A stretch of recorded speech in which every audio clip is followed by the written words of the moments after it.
Hey, yo, it's me, Pops Van Marmalade, and you're watching the Comics-Related Madness Network. Uh-huh. So come get some. CromCon. CromCon. Yo, Pops Van Zant here. The Madness Comic Network is evolving into the Madness Roku Network. We're taking our stuff to Roku. We're joining great channels like the American Horrors channel. We're taking our stuff over there, guys. We love it over there. You're going to love what we bring you. We got some great shows, all kinds of different stuff. Come join the madness, yo. Madness Roku Network right here. Peace.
Fairview's coffee has mysteriously gone missing.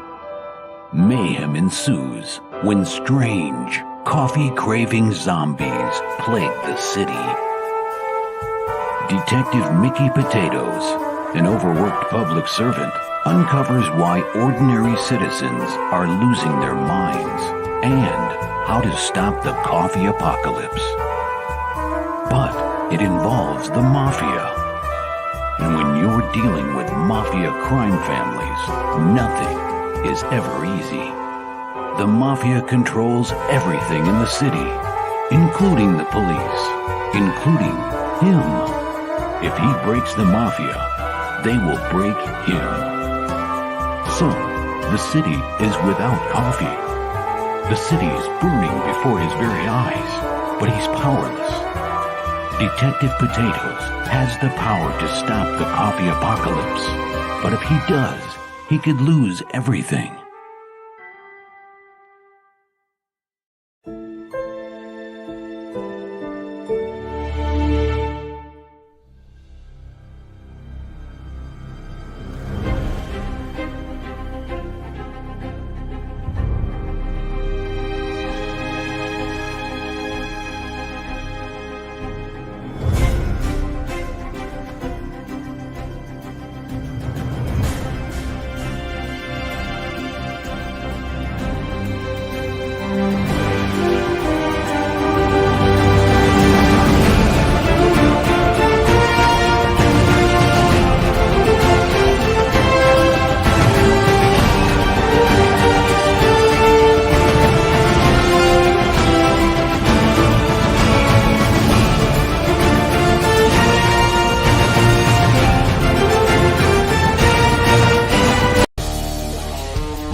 Comic Network and comic-related madness proudly presents Madness Open Drawstream, featuring The Richness and a variety of special guests.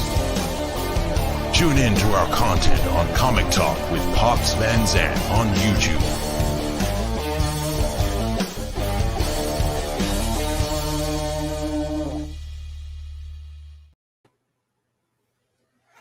Hello. I'm a strange guy. Really? Yeah, I was. Yep, I'm a strange guy. Welcome to the Sneak Attack Drawstream. Hello, James Lee. I am joined by two illustrious humans. One is the incomparable, immortal, and I got to think of another really cool word. Indestructible. Yeah, that's it. James Lee. Woo! Metal! Okay. And now we have not P, not R, not any other alphabet letter, but Q. Yeah! Yippee-ki-yay! Yippee-ki-yay! Mother What's up? effer.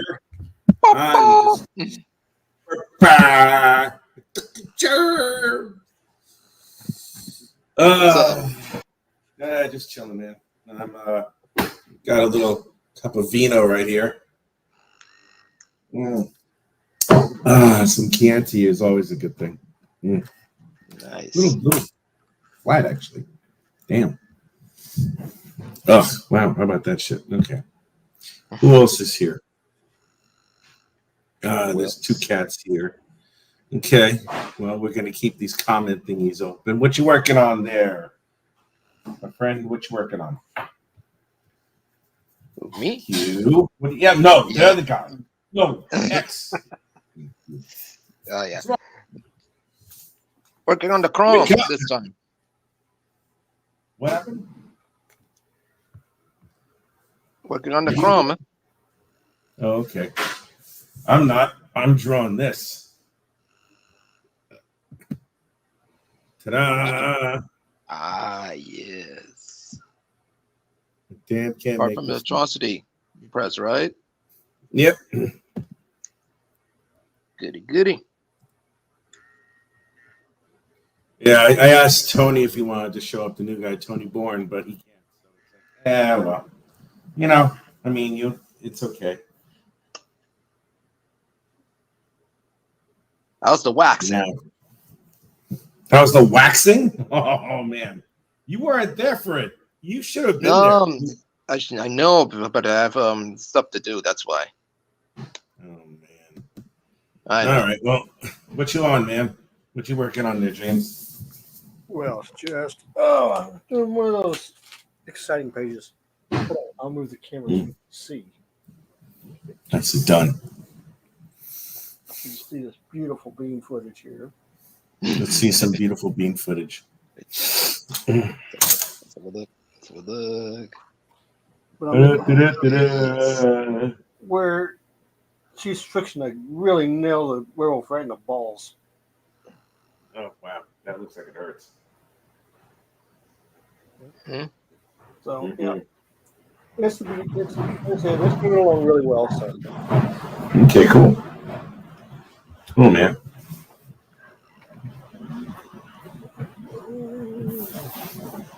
Got to make sure that all the panel stuff is working. I'm working on a panel here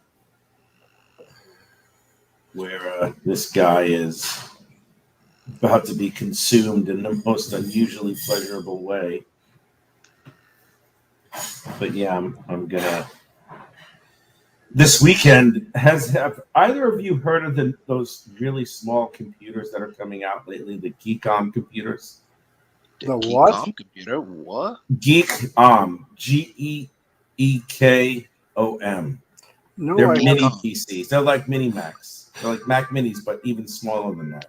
haven't heard of them. They're pretty effing powerful computers, man. I mean, it's Really? like, well, like what the lower end model has like 16 gigs of RAM. It has an Intel i5 processor. Some good shit. Yeah, man. I'm happy about it. It's An it Intel costs 5? yeah, it's an Intel i5 processor. Dude, that's an old processor. It's a good one. It's not a bad one. It's a good one. It's good enough. It's also 200 pounds. It's also about maybe about 200 pounds or 250 American or 270 American. It's a lot cheaper than what I would have to spend. It's one of those little tiny ones. It's about like literally like this big. Like that big. Mm. Yeah, the new I mean, laptops are just insane. Yeah, I'm not gonna. No, I can't really be bothered with a laptop right now. I mean, I may have one for other stuff, but I already have a company laptop, and what I'm doing now is what am I doing now? The only thing I'm doing at this point is using that so I can start doing some more digital artwork at my leisure, because I hate using my work computer, and I prefer using Clip Studio Paint over Photoshop. So I'd rather use Clip Studio Paint than the other shit that I had before. Yeah, I understand. So, I'm sorry? I said I understand. Yeah, I love Photoshop, but I mean, the way that the brush for Photoshop, I mean, I could probably customize it a bit more and probably try and find a few things, but I'm not a huge fan of not a really huge fan of the variance of the thickness and the thinness of the brushes, and it's not really a drawing program, really. Photoshop is not really a drawing program. I mean, you can use it to draw, but it's not great. I mean, for me, it's not great. I mean, to each his own. If you like it, that's great, but I'm not a huge fan of it. So, and I love Clip Studio Paint. I used to have that, and I had to sell that because I was like on poverty's door when I moved into my new flat. Like, I had to spend everything, and I wasn't gonna eat for a month, so I had to do it. I was like, fuck. But that's all right. I don't give a shit, because I make enough now that I can get another computer, which I'm really happy about. So I'm really cool with it. Dude, I understand. I'm sorry that you do. I mean, I'm very sorry that you do, man, because that sucks. That sucks. I was like, you fucker. No, I remember back in the day, back in my 20s, where I'm in an apartment studio, and I'm having like a can of pork and beans for a meal. Oh yeah. I mean, I thank God for that stuff, because that still will keep you alive. But that keeps you alive. It's true. But when you're 20 and you're working and you're trying to get and you're not making very much doing art, you got to do what you got to do. This is true. And I'm fortunate enough now that I can. Now get a new computer, and there's a pen tablet monitor, kind of like the Huion or the XP pen. It's called Uji. It has really good reviews. It's a bare bones pen tablet, but man, it looks like it works really well. It's only 150, it's a 16-inch monitor, one of those pen tablet monitors, and it's like not even 200. I'm like, yeah, that's cheap enough for me. And if you get the permanent license for Clip Studio Paint, it's like $50. Yeah, so it's like, I know. It's like really cool. Yeah, when they do that permanent, when you do it for permanent, where it just automatically updates, you don't have to pay for updates anymore. That really came in handy. Well, they used to have that, and then I'll admit, they kind of got smart, because what was happening was that they would make a whole shit ton of sales when the new version came out, like in Photoshop. They would make a whole shit ton of money, but then they wouldn't do it. Then they wouldn't, they weren't budgeting properly, I guess, because right after that, that's when they decided to start using it as like a monthly subscription, which, technically is a genius move. Well, see, Microsoft did that. Yeah, they did too as well. Yeah. Were they the ones who first did it, or did Photoshop? Yeah, Microsoft was the first ones to do it. So if you wanted to, you had to get the whole Microsoft Office, and instead of paying the several $100, it was like, it's only $14.95 a month. Yeah, but that adds up. I know it does, and that was the key to them. They started doing that, and you get hooked on it because that's the only way you can have the office and stuff. Because if you don't upgrade, they shut you down. Yeah, that's right. It's a mafia tactic scheme, is what it is. It's called paying your bill. Well, no, it's like the old one. Oh, you have the old one. Well, we're going to shut that one down unless you buy the new one. And if you don't buy the new one, when you buy the new one, you got to go on a subscription fee. So it's all mafia. It's all a mafia trick. Man, I take offense to that. I'm Italian, and I don't do any of that mafia shit. It's not my fault. No, I know. I'm only busting. I'm only playing. No, it's a form of extortion. I agree. It's a form of extortion. It really is. After a while, it's like, all right, that's enough. I mean, and they also tack on other fees and all that other lovely jazz. That's not cool. Yep. That's not pleasant. Let's go to James instead of me. I'm boring. All I'm doing right now is drawing a really not so much a boring scene. It's the drunk Italian mobster, which is funny. He's fumbling for his keys, and the really lovely female that's keeping us company is like, you know what? Let's not wait until we get to the hotel. Let me give you oral sex now in this parking lot. And I'm like, oh, okay, cool. Why wait?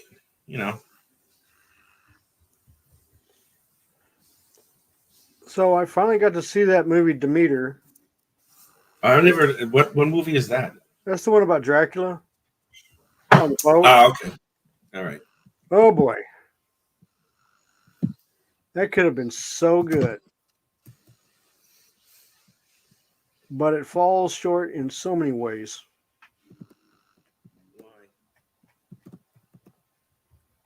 Why does it fall apart? Okay, so you know the story of Dracula and the boat. It's only 10 pages in chapter 6. Okay, so they made a. I read it. Yeah, sure. So they made a 2-hour movie on 10 pages of chapter 6. Okay, so you know where Wallachia is, right? I think so. Yes. It's basically Transylvania, Romania, near the Caspians, near the Black Sea. Oh, yeah, of course. Wallachia, yeah. Okay, so that's where the ship's supposed to take off at, okay, in the Black Sea, and go all the way around through the Mediterranean, around Spain, into England. That's the path. Okay, so right off at the beginning of this movie, they find the ship. Yeah. So it completely ruins the movie when you find out that at the beginning of the movie, everybody's dead. Yeah, that's inconvenient. I mean, I was like going, you gotta be kidding me. You don't do that to a horror movie, because you just destroyed all the aspects of the crew, of the characters, because all the characters are going to die. Oh, boy. So that was part 1. Part 2, and I'm not being mean on this part, but you're over near the Ottoman Empire. You're over by the Black Sea. You are not going to have...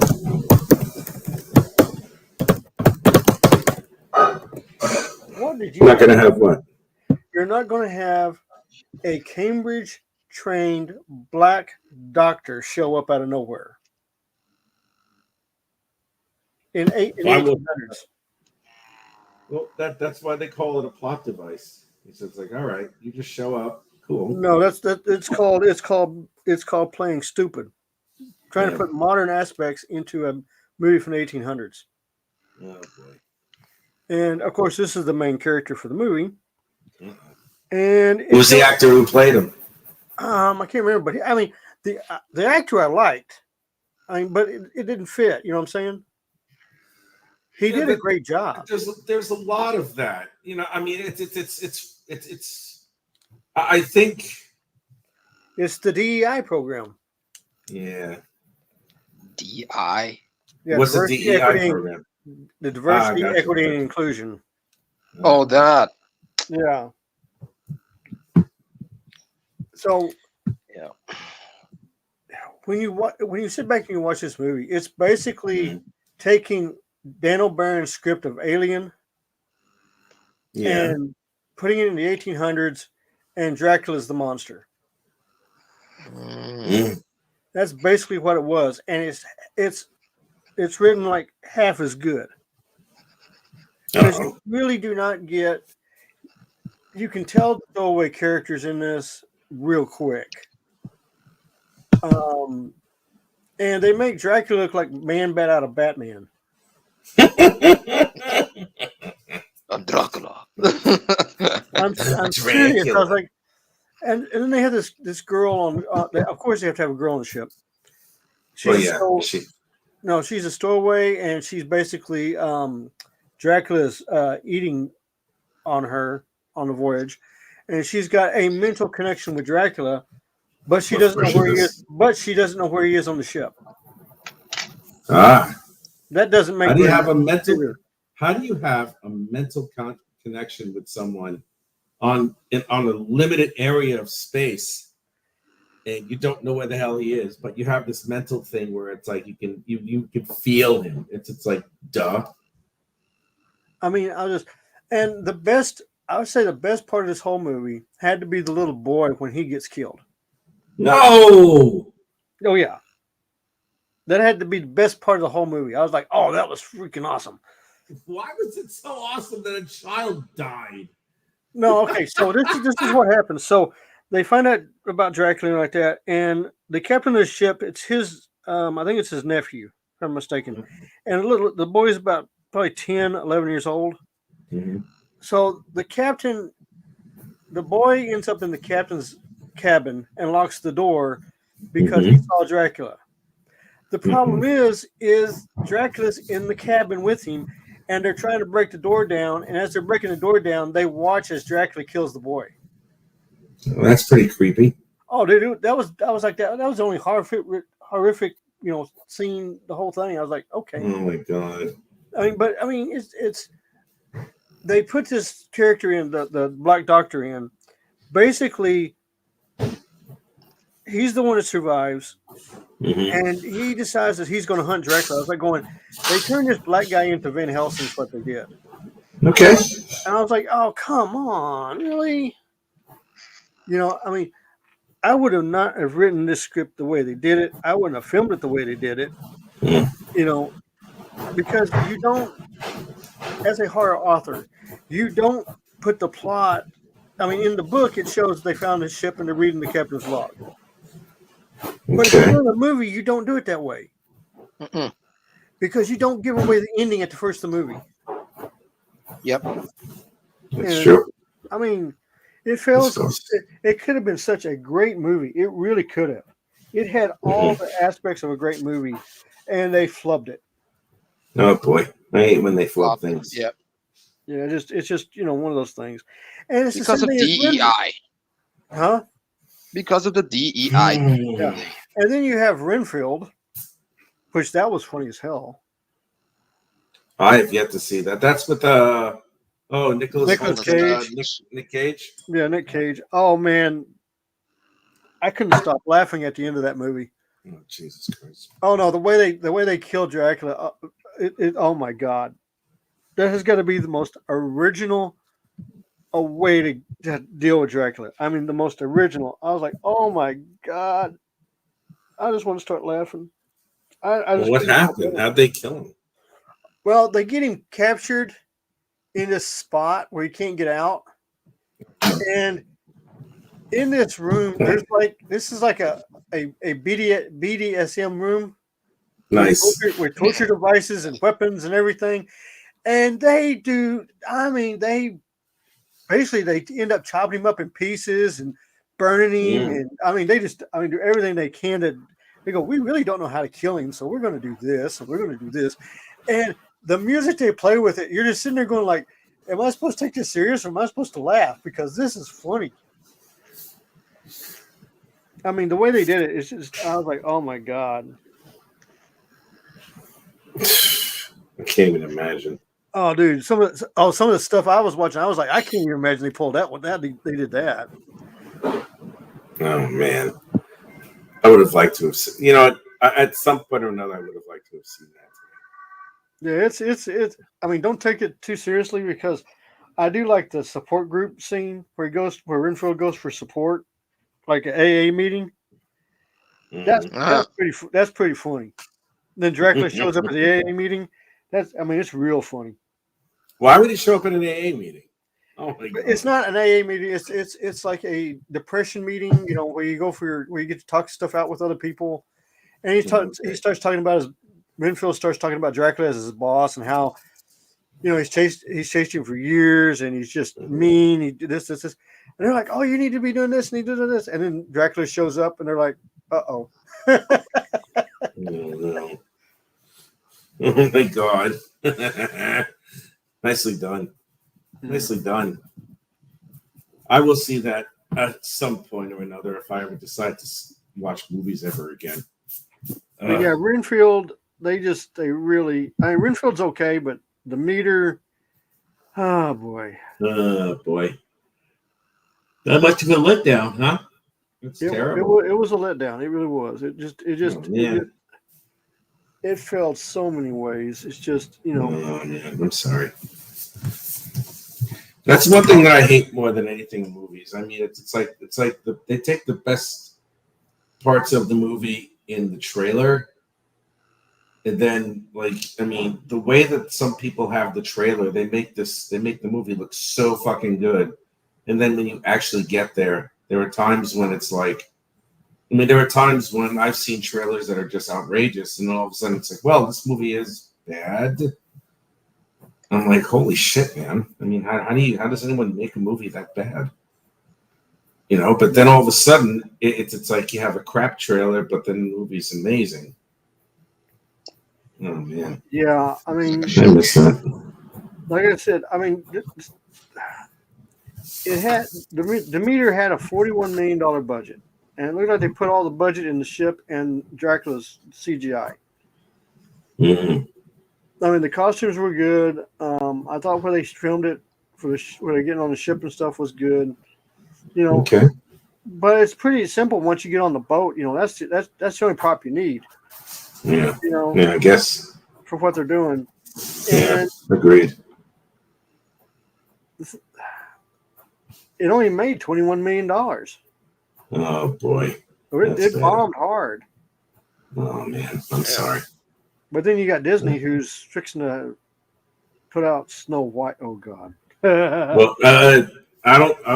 Are they not going to put it out as a result of that woman's fucking remarks? No. It's coming out. No one's gonna watch it. I hope no one watches it because what she said about Snow White, it's like, it's gotten worse. It's even gotten worse now. How's that possible? What did because they started doing test screenings. Oh no! They got up all the way, right? Abysmal, right? Oh, the test screenings. People have gotten up and walked out. I don't blame them. It's not fucking Snow White, man. It's not goddamn Snow White. It's like, it's no hope. hope. Want to remake it? Get a bunch of little people. Holy shit, that's the first thing they did. They got rid of all the dwarves. I know. Now they're all just different. Now they're all just really tall dudes. They're magical creatures now. They're magical creatures. Yes. Get the small people. Get the midgets. And on top of that, bastards. And on get top those of little that, bastard midgets. Oh, get Fuck this them one. Midgets. So get this one. Dwarf tossing. So they showed they've already given away the ending of how the ending works, and I'm like, oh, this is gonna be cute. Oh, but boy. Snow White, when the prince shows up, Snow White pushes him to the back of the horse and gets on and leads the charge with him on the back of the horse. I was like, of course. You got to be kidding me. Of course, because she's the true boss. That she's the true leader. She's always been. She's special. Yeah, that's what it is. Because he's a stalking pervert. Oh, he's definitely a stalking pervert. That's right. He's a stalking pervert. Well, that's what she said he was. But I mean, oh man, I was just listening to this. It's just getting worse and worse. But basically, the girl and the director is having issues. So Disney has told the director to go back in and try to cut as much of her out of the movie as possible. That's not going to happen. I was like, how do you cut the story of a fucking movie? Yeah, I was like, this is supposed to be Snow White, not everything but Snow White, you know. No. Yeah, they were just, oh my God. I couldn't believe all this stuff I was hearing. I was like, you have got to be kidding me. Well, I'm waiting for it to all collapse because all the sequels they had put online are canceled, so the girl they were going to do sequels, and they canceled them all. So, well, good. Who is? I have no idea why that girl said that shit about Snow White. Dude, I mean, it really truly is a timeless classic. And but the thing is now is she's burning her bridges faster than anybody in Hollywood history. Well, she's not helping. She's not helping it. The thing is, she's in this new Hunger Games movie too. Oh, really? Yep. And they've already talked about that this will be her only part in the Hunger Games series. She's getting canceled on all fronts. I mean, people found out just how toxic she is. Yeah. And they are just getting rid of her left and right. But you know what what movie she starred in that got her a role, don't you? Actually, West Side Story, right? Yeah, the failed. Oh, that's right. Yeah, that movie. Right. I barely remember her, but that movie died on the vine. I mean, it only made like $12 million at the box office. Well, why would anyone even someone of Spielberg's caliber? Why would anyone even consider remaking a classic like fucking West Side Story? Like, you have got to be kidding me. You've got to be kidding me. I mean, the movie was already perfect. I mean, there was a lot of beautiful visuals in it, but it starred two actors that were not even remotely as beautiful or handsome as the original actors in the original movie.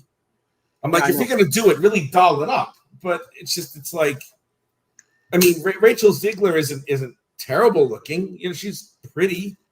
You know, and I forgot that guy. I think he played. He played fucking. He was in Baby Driver.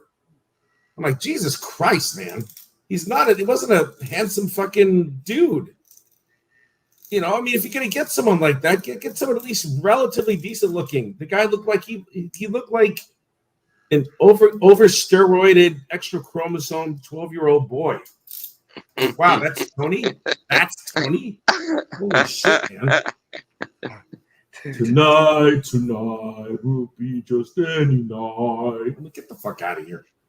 No.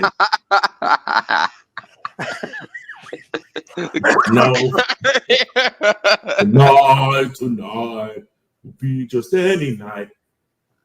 I feel pretty. I'm like, I'm not pretty. You're not pretty. It's the ghetto way of saying UGLY. You ain't got no alibi. You ugly. You ugly. It's not ghetto. It's hip hop. Get it right, man. Racist. Anyway. Yeah, remaking fucking West Side Story was a shit. That had to have been a fucking vanity move, because you don't take something. Excuse me. Bless you. Take something so amazing, such a beautiful movie, especially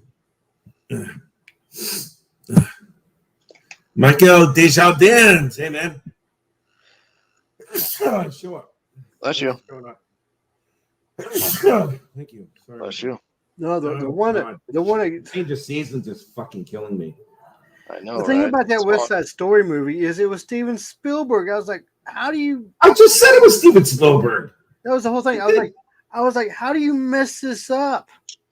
Oh, he did a bad job. He did a terrible fucking job. Yeah, I was like, what are you doing there, bro? I don't know what he did. I don't know why he did it, but he sure did it all right, and it looks like crap. And I was not impressed with what he did. Oh, no. I was not impressed with all of that. I was not impressed with the way that, I mean, the scenery, the cinematography was gorgeous, but I mean, you're trying to remake something that didn't have to be remade. It didn't make any sense to me as to why he even thought of remaking it. It doesn't make any sense. I'm like, why would you bother? It's just like exactly. You can't take a timeless classic like that. It's like you're gonna try and remake Wizard of Oz, and you shouldn't remake Wizard of Oz. You shouldn't do any of that shit. I mean, it's like remaking Grease, or Jaws or whatever the fuck. You can never remake any of the first Star Wars movie. Imagine someone trying to reimagine Star Wars. They did. When? You haven't been paying attention? What are you talking about? Oh, you haven't heard. Haven't heard what? Well, now the most important person in the Star Wars universe is no longer Luke Skywalker. It's Ahsoka.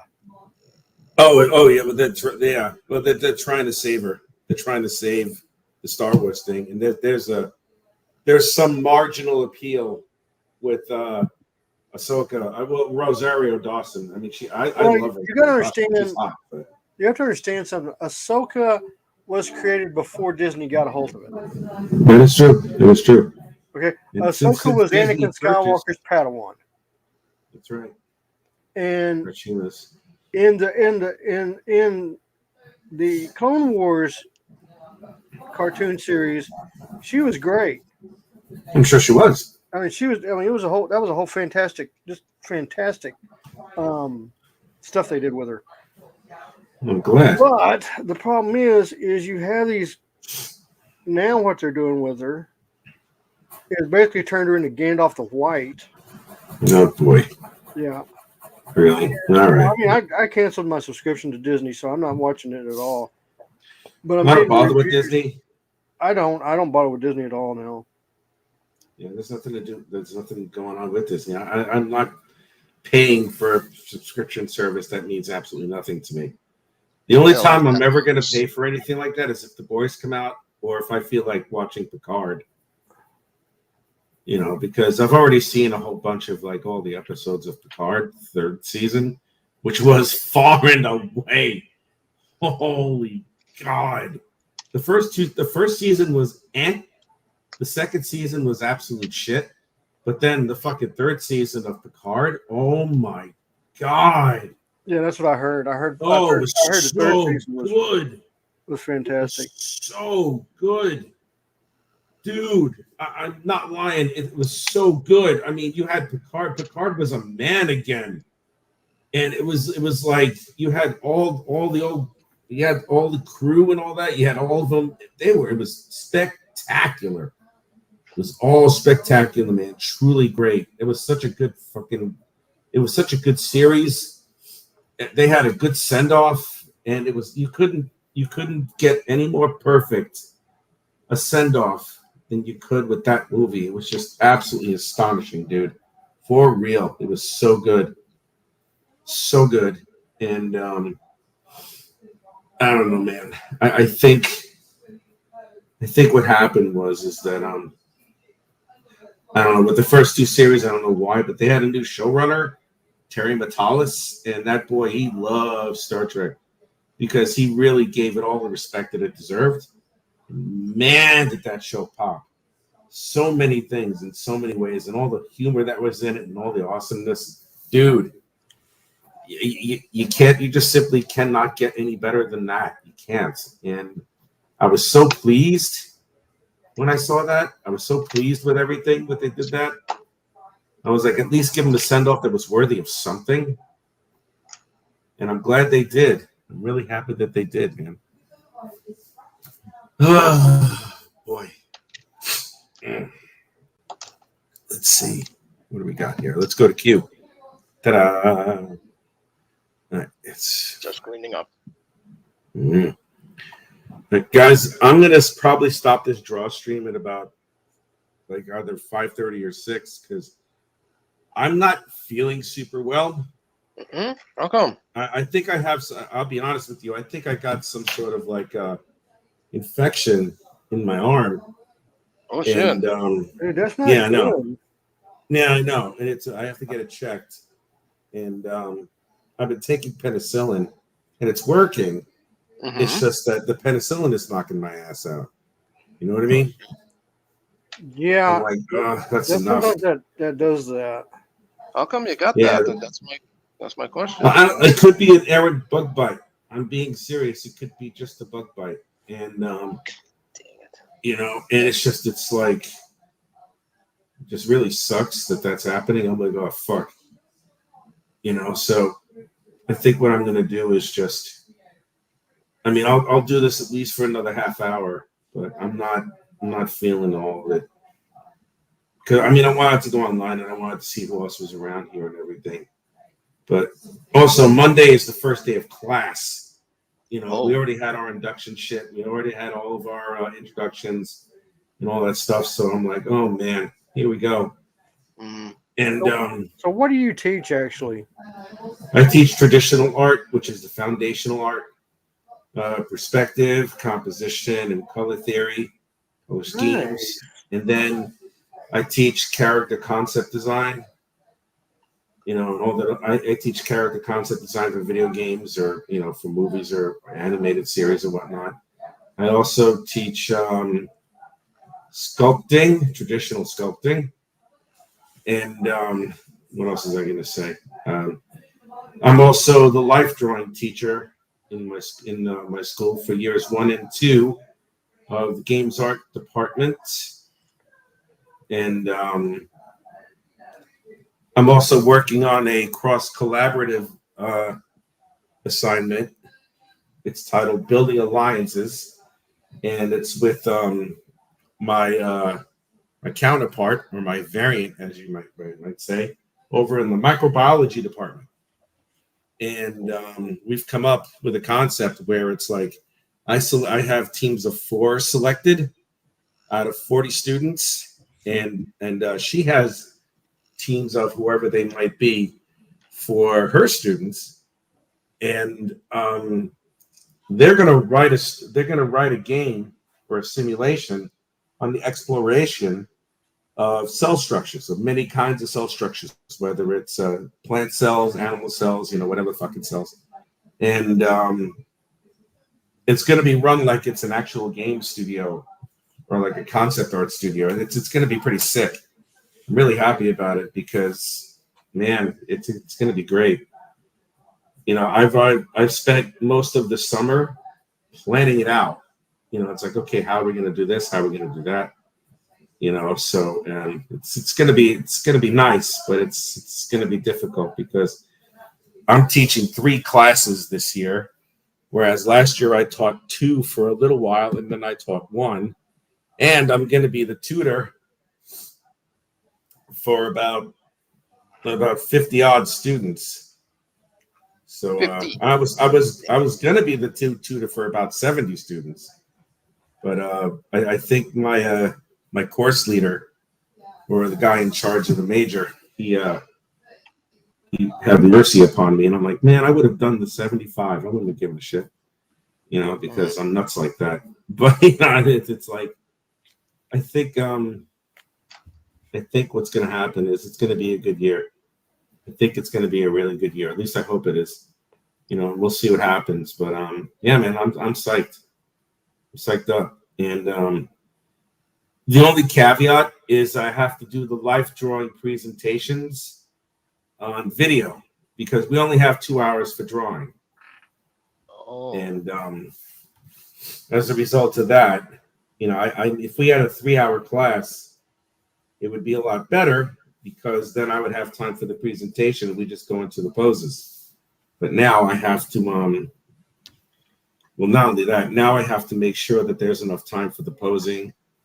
You know, we're not going to start drawing until next week because all the students are not going to have enough of their supplies ready because I want them to get comfortable. So it's going to be an intro week. Yeah, the first week's going to be an intro week. Exactly. We're not going to do any crazy thing. We're not going to do anything crazy. The only thing I'm going to ask is that students are just going to get together and just take care of their business and whatnot, and just do what they need to do. So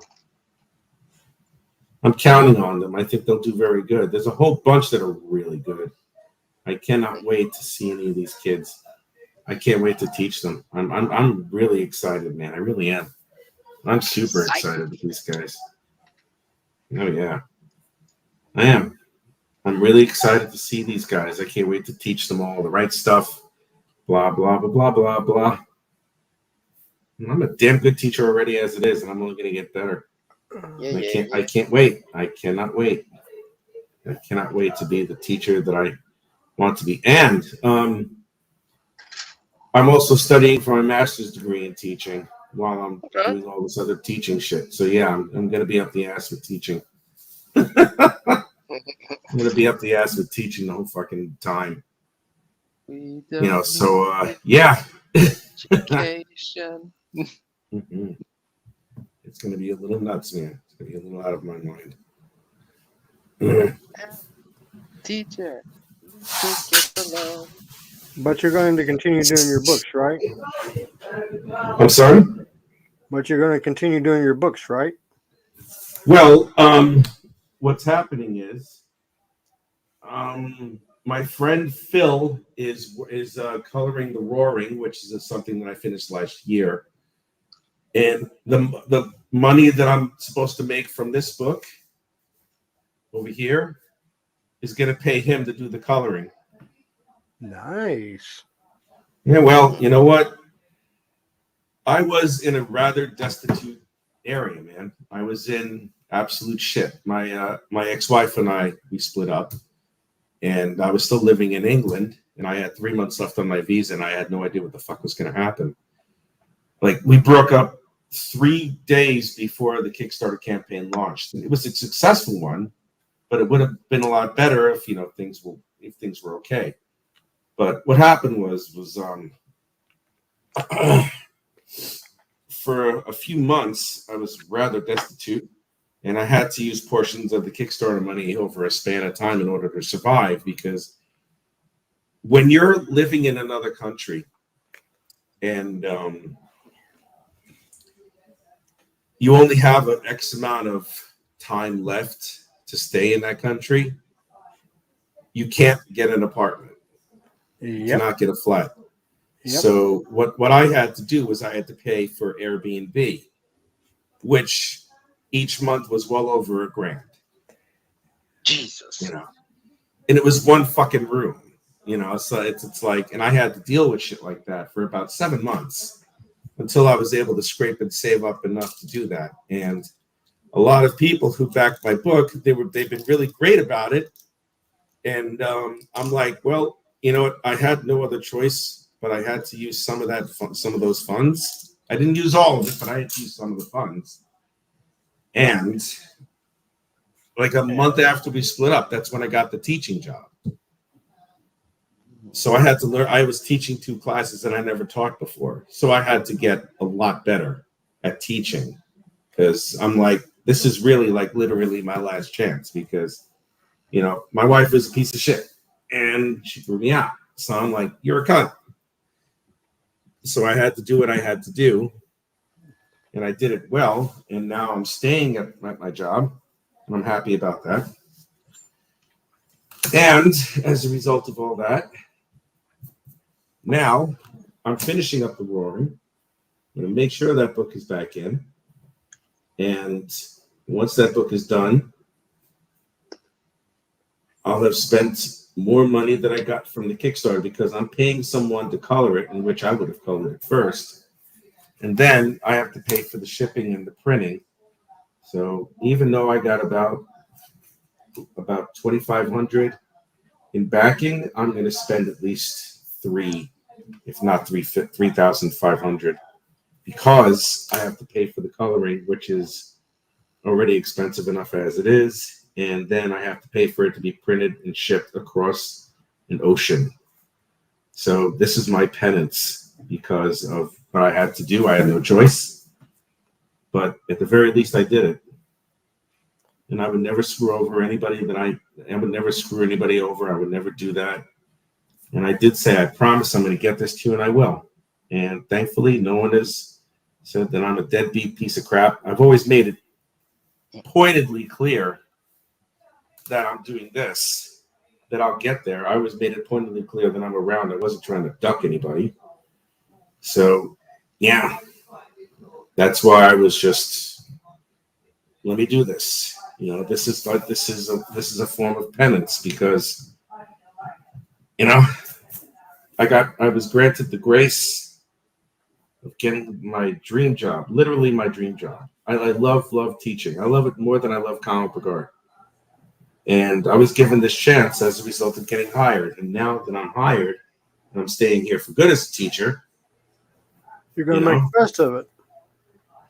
Well, not only am I going to make the best of it, I'm going to pay the respect that was given to me. Because, hey, man, you got to do what you got to do. Oh, yeah. I have to do what I have to do. And it never sat well with me. But now I'm okay. You know what I mean? Because you could do it. Well, yeah. Again, I got someone coloring it for me, which is great. It takes the stress off me. And I don't have to worry about it. I already have the lettering done.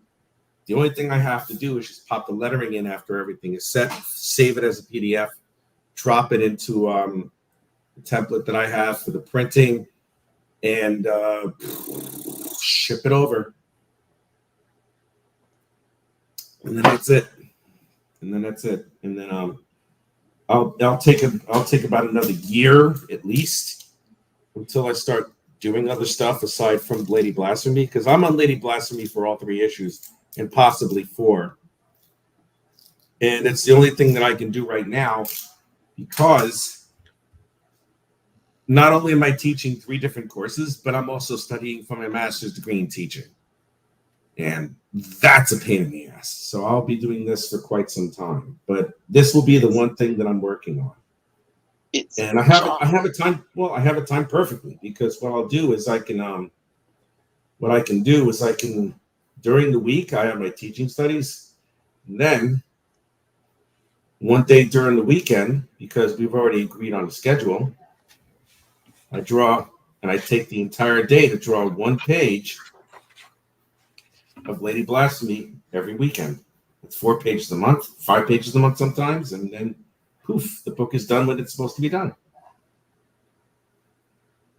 So yeah, this is the one thing I'm going to be working on.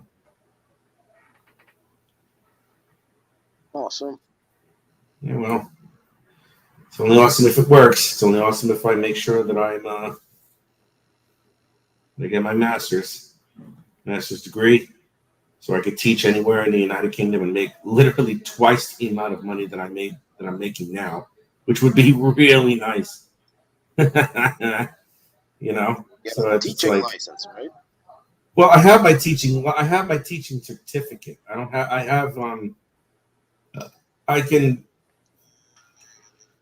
I can teach anywhere really for an X amount of time, but if I get my PG certification, which is the equivalent of a master's degree in teaching in the United Kingdom to the United States, this means that I can teach anywhere I want in the United Kingdom. And given my already experience where I've already taught in a major fucking university already for a year, yeah, man, the world is essentially my oyster at this point. Not bad for someone who got kicked out of his fucking house. It wasn't even my house. I don't give a shit. But, you know. But you do what you gotta do.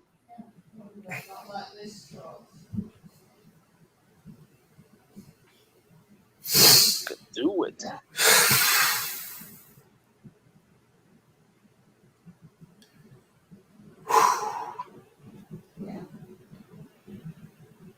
Yeah.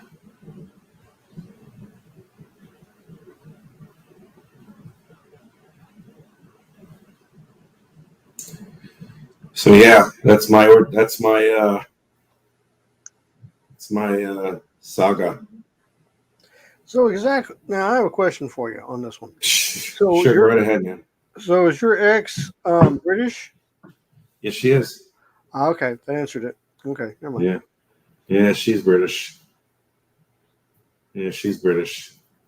But I met someone recently here, and My close friend, my best friend who visited a few weeks ago, knew my ex-wife, and a lot of people really did not like her. A lot of people didn't like her. I mean, she started off great, but then she turned to shit, as they usually do. So what happened was oh yeah. So what happened was that he goes to me, he goes, Rich, I don't know how you did it. And I'm like, what are you talking about, man? He goes, how did you meet someone who's the exact opposite of your ex-wife? I'm like, bro, I don't know. I just fucking got lucky, I guess. I don't know. So anyway, it's like, I mean, she really is the exact opposite of my ex-wife. My ex-wife was morbidly obese. The lovely person that I'm with is in wonderful shape. She looks fantastic. The other one, my ex-wife, was a narcissistic, gaslighting piece of shit.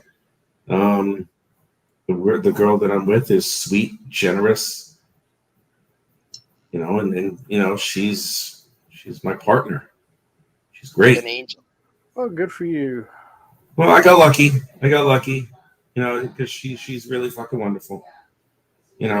It's hard to get something like that, and it's hard to really understand, and it's even harder to accept something like that sometimes, because sometimes you really don't think you're worth it, or you think you're worthy of it. You know what I mean?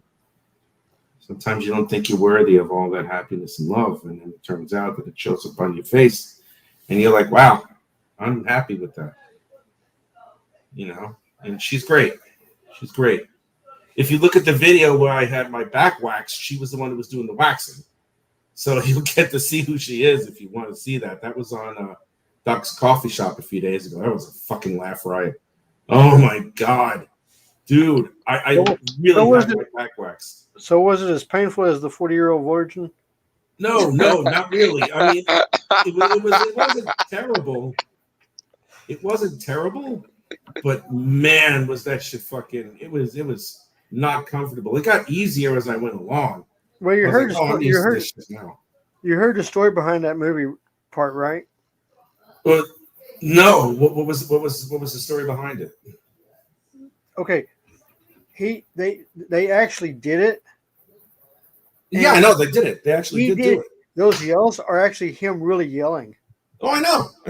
I was sitting there going like, "Oh my God, dude, seriously." Jesus Christ. When I heard that, I was like going, "You got to be kidding me." Oh my God.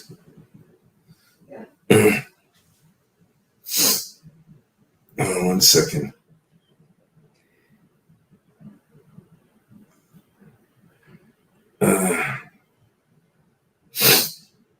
Yeah, I made aubergine parmesan, and we're gonna eat probably in about an hour. Yummy. You know what? Yeah, I'm pleased about it. Aubergine is eggplant parm. Eggplant parm. You know what really sucks when you draw medieval people from the middle, like from the 1500s. Yeah, why? What about it? You can't show off. I mean, you can, but you really can't because of the clothes. When you draw like a sexy, beautiful, gorgeous person's body, and then you put the clothes on, you're like going, I got to erase half of this stuff. Well, there's nothing wrong with that. There's nothing wrong. A woman doesn't have to be completely naked in order to be sexy. No, I like the physics. I like the physics of what you have now. I like your art right there. That looks rather good. But yeah, I'm fixing to have to erase like her legs and her butt. Okay. Just accentuate them with the clothing that she's wearing. I did, but it's let me see. You're sitting there going like, I gotta take it all off. I'm like, You see that, man? Let's see.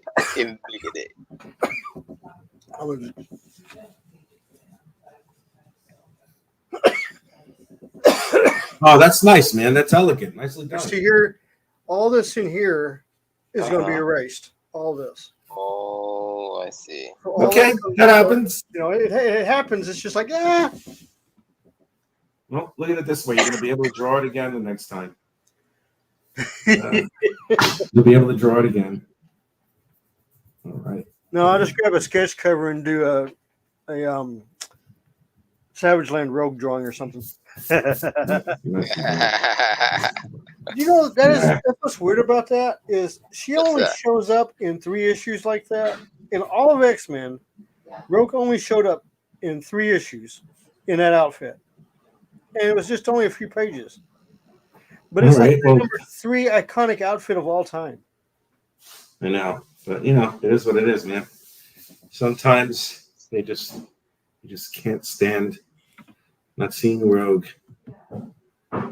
in that type of outfit. Yeah, but you want to know something interesting about that? If you actually go back and look at it, page 2 and 3 of that issue is Rogue completely nude. Woo! You didn't know that? No. Yeah, if you go back and look at that issue, when she shows up, she's completely nude, and it's a full-page spread done by Jim Lee. Nice. Nicely done. And I was like, holy crap. But the funny thing is, you know, she was missing for like 20 issues. Before what was she doing in those 20 issues? She was gone. Why? Okay, if you remember when Silvestri did it when they were in the Badlands, and portal, vaguely, she got sucked into the portal with the Sentinels. She didn't show back up until this issue, till 268. Oh wow, that was right around the introduction of Gambit, isn't it? No, Gambit comes in. No, that's about 269 because 268 is the one that's got the issue of with the cover of Captain America and Black Widow. Wolverine. Okay. Black Widow and Wolverine. So yeah, it's like Welcome to Lowtown or some shit. Yeah, I remember. But she just shows up. I mean, it's like a portal opens and they drop her in her quarters, and she has no clothes on. Oh well. Yeah. Like, that's the way to ride her back in. It's worse things have happened. No, Chris that was Claremont perfect. wrote it, right? What's that? Chris Claremont wrote that, right? Chris Claremont wrote all that stuff back then. Yes, he did. Yes, he did. He wrote Inferno. The thing is this was the switch over between Mark Silvestri and Jim Lee took over. You're looking Pops at Q right now. What's that? Pops is asking, what am I looking at? And I'm just like, well, you're looking at Q right now.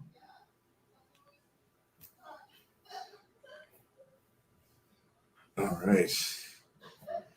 Oh, but did I find a book that you would not believe I found? What did you find? Mark Silvestri's first work at Marvel. Oh, God. Which one was that? Believe it or not, it's a one-shot title book. Hold on, I'll get it. Okay. All right, man. Let's see it.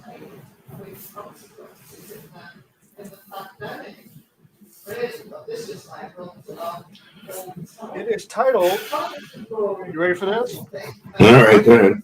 It is titled Revenge of the Living Monolith. It is the first appearance of Apocalypse.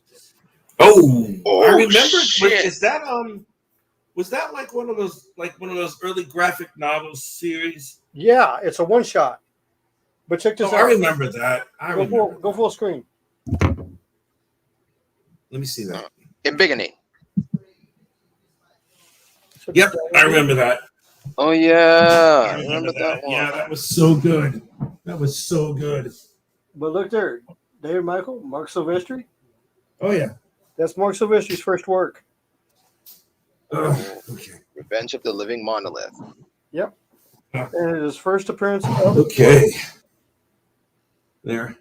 The very first appearance of the Apocalypse. Yep, of Apocalypse. Wow. I had no idea. Holy shit. That's awesome. And Mark Silvestri also got to do the first appearance of Mr. Sinister. Ooh. Ooh, ah. Mr. Sinister. I love Mr. Sinister. I love him. I got this. Where's Mr. Sinister? Where the heck is this little guy? I have like maybe one X-Men comic. The only X-Men comic that I have right now is a copy of X-Men number 162. Paul Smith drew that, and it's not the original copy that I purchased. I lost that one. Dang it. That was the very first X-Men comic that I ever purchased with my monies, and I loved it. I fucking loved it. It was awesome, and that's what got me into comics. I mean, it helped fortify me getting into comics. I really loved drawing it, and I'm like, all right, here we are. We're good. So now we have that. Believe it or not, it was that X-Men 269 that got me wanting to do comic books. No, I take it back. It was not. It was Alpha Flight, Jim Lee's Alpha Flight, that got me into wanting to do comic books. Oh, wow. That's really rolling it back. Holy shit. That's rolling it back, man. Because I was in high school at the time, and I was a general drafting architectural student. Okay. Cool. I had won state 3 years in a row. Nicely done. So this is 1988. I went to see my cousins in New York. And I got to go, and they decided I had to take my portfolio with me because my uncle at the time that was up there was an architect. And he had heard that I had won, so he wanted to see what see my stuff. So I took it up there to let him look at it, which he really liked. And my cousins were going. My cousins were huge, are still huge comic book fans. They've got a whole basement full of comic books. I mean, they could open up their own store. Oh my God. They took me to the New York Comic Con, the Big Apple Comic Con. Oh wow! First Comic Con I had ever been to, ever. How'd that feel? It was amazing. So this is what happened. So I had the 3 issues of Alpha Flight that Jim Lee had done. My cousins had given me 3 issues of Batman that Neil Adams had done, which, and believe it or not, I still got them. They are the first appearance of Ra's al Ghul. That story. So they had my portfolio, and I wasn't going to take it because it's all architectural general drafting stuff. There's no comic book stuff in it, except for some doodles I did trying to copy Jim Lee's artwork, which was really bad. So I get in line to get Neil Adams' signatures on the Batmans, and my cousin, and he's doing, how he does his. If you have never had Neil Adams do your portfolio review, thank God. Because he's brutal. He is so brutal. Oh my God. Please. I'm sitting there and I'm listening to him talk, and he is just ripping each person apart. I mean, just like. And he's ripping each person apart because he wants them to get better. No, he doesn't want you to get better. If he's ripping you apart, he doesn't want you to get better. He's being a dick. There's a way of teaching. There's a way of talking. That's the way Neil Adams was. So I get up there. My cousins are like, "Oh, you need to show him your portfolio." And I was like, "No," I'm not saying no. And Adams is like, I guess he got upset or something. He goes, "No, I want to see it." That's what he actually said. He goes, "I want to see it." So I like, okay. So I open it up, and it's all my architectural stuff. The stuff I won state with. And he doesn't say a word. He's going through pages. He keeps quiet. He hasn't said a word. Because everybody that he's been with, every page he sees, he starts talking about it. He doesn't say anything until he looks at me. He goes, "And you want to draw comic books?" And I told him no.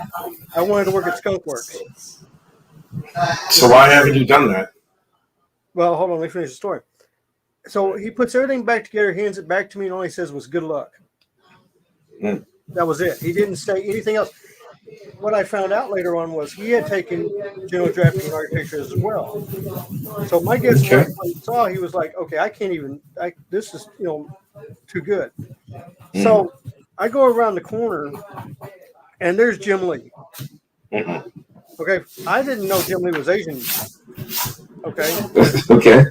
Remember, my last name's Lee, so I thought he was. Yeah, white. that's true too. So I get to meet Jim Lee, and there's nobody at his table. He hasn't become the super great artist, that everybody was like. He hasn't become X-Men artist. Yeah. So I started asking him questions and showing him my sketch because I had sketches in the back of the portfolio and another sleeve.